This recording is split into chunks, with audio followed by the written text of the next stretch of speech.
आप सभी को मेरा प्रणाम। मैं अर्चना पांडे राम गुलाम राय ऑनलाइन क्लासेस में आपका स्वागत करती हूँ। आज का मेरा टॉपिक वाक्य है। वाक्य किसे कहते हैं, आइए परिभाषा देखते हैं।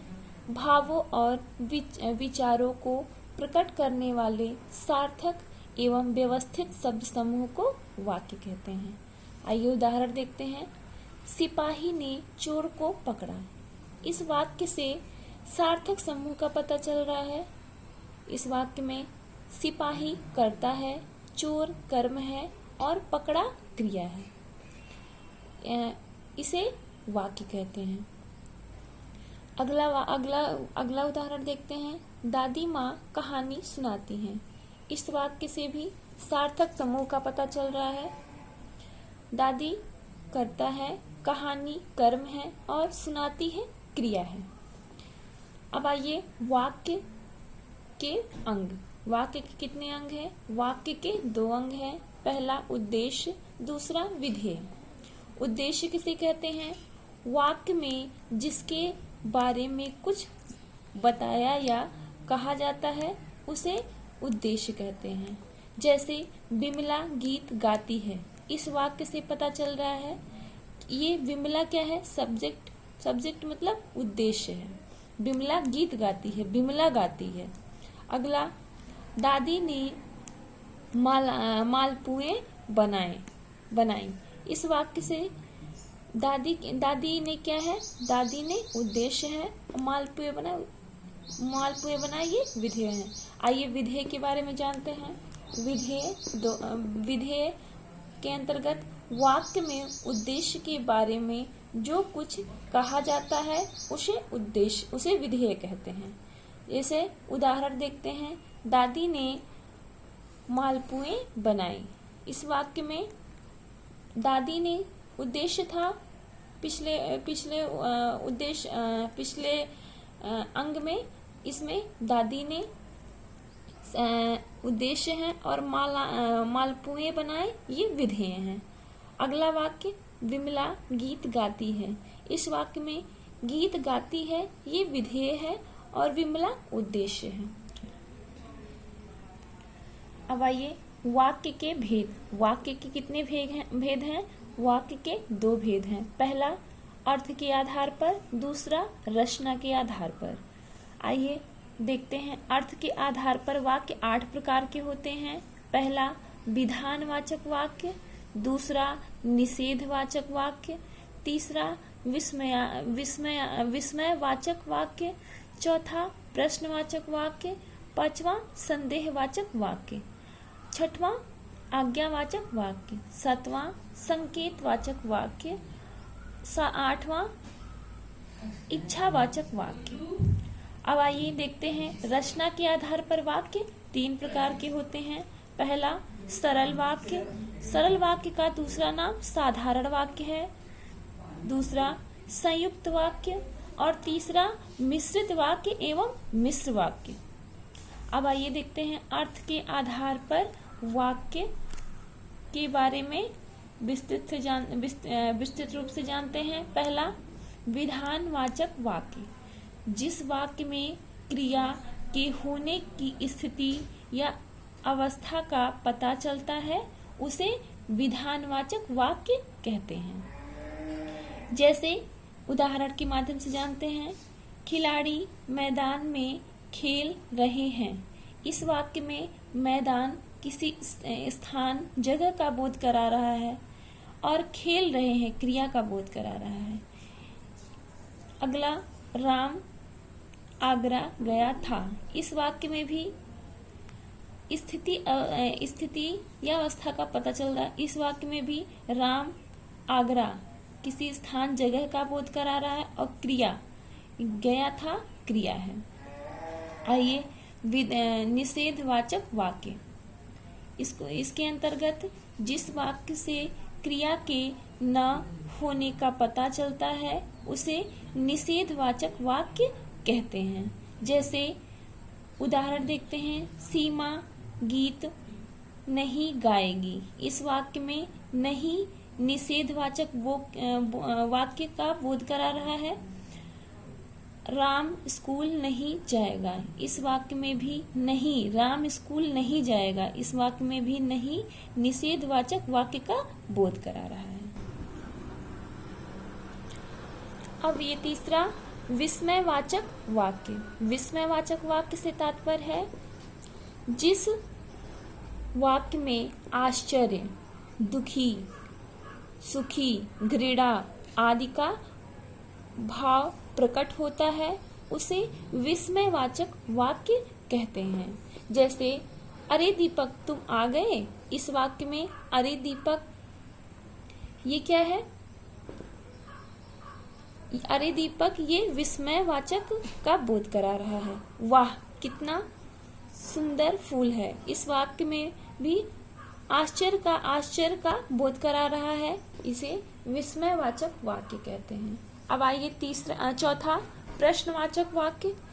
जिस वाक्य से यह पता चले कि किसी से कोई प्रश्न पूछा जा रहा है उसे प्रश्नवाचक वाक्य कहते हैं। जैसे उदाहरण तुम्हारा नाम क्या है, इस वाक्य में प्रश्न पूछा जा रहा है इसलिए प्रश्नवाचक वाक्य है।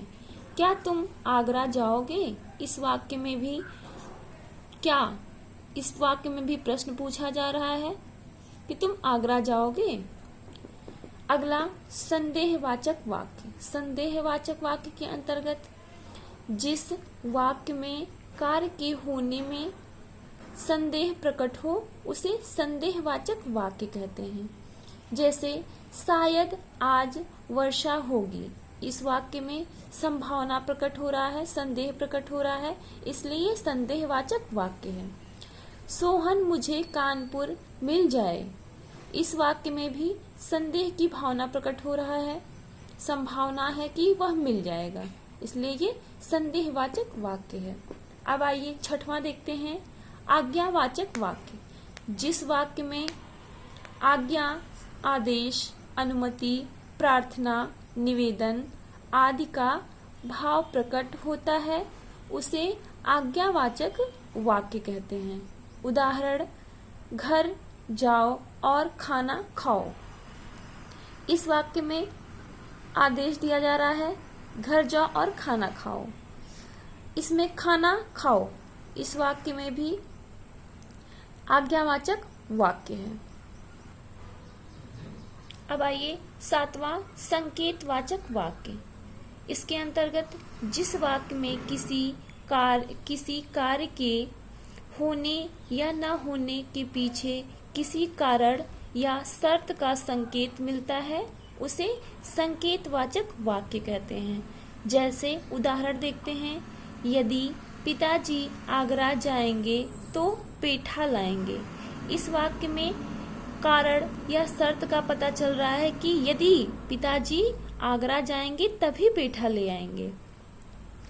अगला यदि तुम मेहनत करोगे तो अवश्य सफलता मिलेगी, इस वाक्य में भी कारण और शर्त का पता चल रहा है कि यदि तुम मेहनत करोगे तभी तुमको सफलता मिलेगी। आइए अगला देखते हैं आठवां इच्छावाचक वाक्य।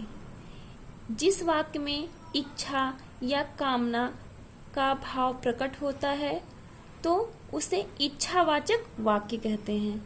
जैसे उदाहरण देखते हैं, ईश्वर तुम्हें लंबी उम्र दे, इस वाक्य में लंबी उम्र कामना का बोध करा रहा है कि किसी का कामना की ईश्वर तुम्हें लंबी उम्र दे, इच्छावाचक वाक्य है ये। 9 वर्ष मंगलमय हो, इस वाक्य में भी मंगलमय कामना का बोध करा रहा है, भगवान से कामना किया जा रहा है कि मंगलमय हो, यह इच्छावाचक वाक्य है। अब आइए दूसरा वाक्य रचना के आधार पर वाक्य के भेद। रचना के आधार पर वाक्य के 3 भेद होते हैं।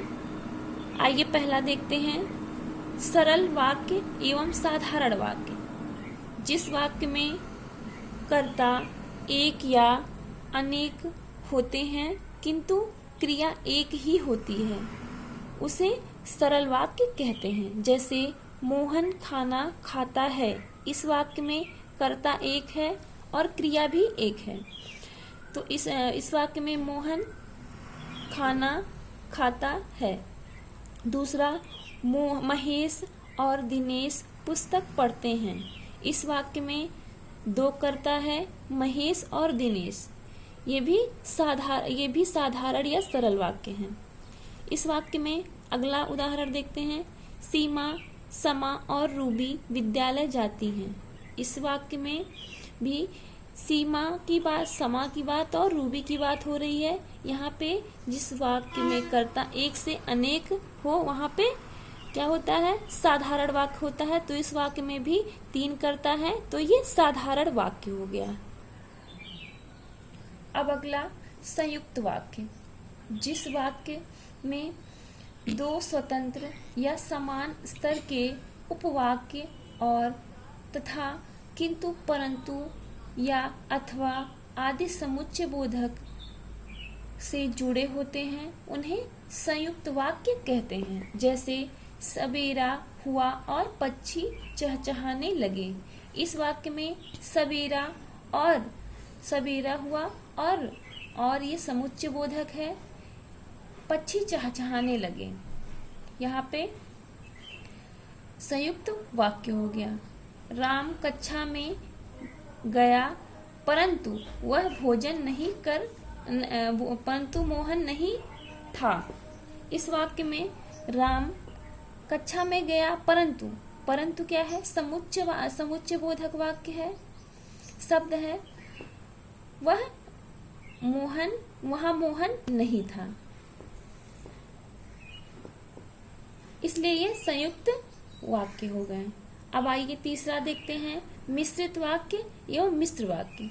जिस वाक्य में एक मुख्य उपवाक्य एवं एक आश्रित उपवाक्य की, जो, जिसकी एवं एक, जिसकी, जैसे, जो, वह, जब जब, ज्यों त्यों, जैसे वैसे, जहाँ वहाँ, कहीं, ताकि आदि समुच्चय बोधक शब्दों से जुड़े होते हैं तो उसे मिश्रित या मिश्र वाक्य कहते हैं। जैसे उस लड़के को बुलाओ जो लाल शर्ट पहना है। इस वाक्य में उपवाक्य उस लड़के को बुलाओ ये उपवाक्य है और इस पे उपवाक्य पे आश्रित है जो लाल शर्ट पहना है, ये आश्रित वाक्य है।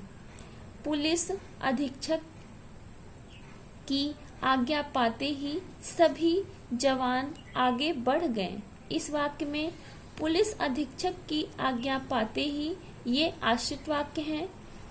सभी जवान आगे बढ़ गए ये उपवाक्य है, इसलिए ये मिश्रित वाक्य हैं। अब आइए देखते हैं वाक्य रचना की विशेषता। वाक्य रचना की विशेषता क्या है? पहला, सरल शब्दों का प्रयोग। इसके अंतर्गत वाक्यों में शब्दों का प्रयोग इस प्रकार से किया जाए कि श्रोता या पाठक सुनकर या पढ़कर शब्दों के अर्थ का अनर्थ कर डालें। अब आइए अगला देखते हैं अर्थपूर्ण शब्द का प्रयोग। इसके अंतर्गत जिन शब्दों का प्रयोग वाक्यों में किया जाए वे अर्थपूर्ण होने चाहिए कि वक्ता अथवा लेखक के अभिप्राय को पूर्ण रूप से पाठक या श्रोता तक पहुंचा सके और उन्हें सुनकर या पढ़कर समझने में कोई कठिनाई न हो। ये अर्थपूर्ण शब्द का प्रयोग है।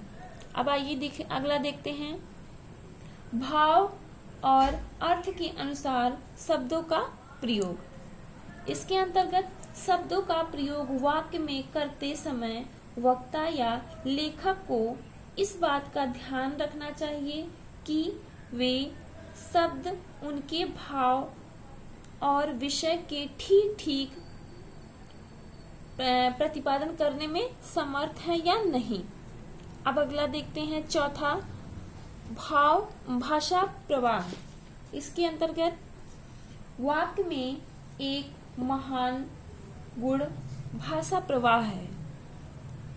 यदि भाषा में प्रवाह होगा तो रोचकता बनी रहेगी और श्रोता सुनते सुनते तथा पाठक पढ़ते पढ़ते उबेगा नहीं। अब आइए अगला देखते हैं। पांचवा अप्रचलित शब्दों का प्रयोग। इसके अंतर्गत लेखक को ऐसे शब्दों का प्रयोग नहीं करना चाहिए जो अप्रचलित हो। ऐसा करने पर भाव स्पष्टीकरण तथा अर्थबोध में कठिनाई आ सकती है। अब अगला देखते हैं। छठवां वाक्य में लाघव। वाक्य में लाघव के अंतर्गत भाषा का विशिष्ट गुण लाघव है। लाघव से भाषा का सौंदर्य बढ़ जाता है। आइए 7वां पॉइंट देखते हैं, शब्दों का क्रम। इसके अंतर्गत वाक्य बनाते समय शब्दों के क्रम का विशेष ध्यान रखा जाना चाहिए। वाक्य में शब्द, भाव एवं विषय का उचित प्रतिपादन करने वाले शब्द होने चाहिए। अगला आठवां पॉइंट है स्पष्टता। स्पष्टता के अंतर्गत वाक्य में ऐसे शब्दों का प्रयोग किया जाए जो वाक्य के अर्थ को स्पष्ट करे। मधुरता। मधुरता वाक्यों को मधुरता लाना अति आवश्यक होता है। वाक्यों को बनाने में मधुरता लाना अति आवश्यक होता है। वाक्य में कुछ शब्दों का कम से कम प्रयोग होना चाहिए। जिस वाक्य में उच्चारण स्पष्ट, सरल और मधुर होते हैं वह वाक्य उतना ही सुंदर होता है। आज का मेरा टॉपिक वाक्य यही समाप्त होता है।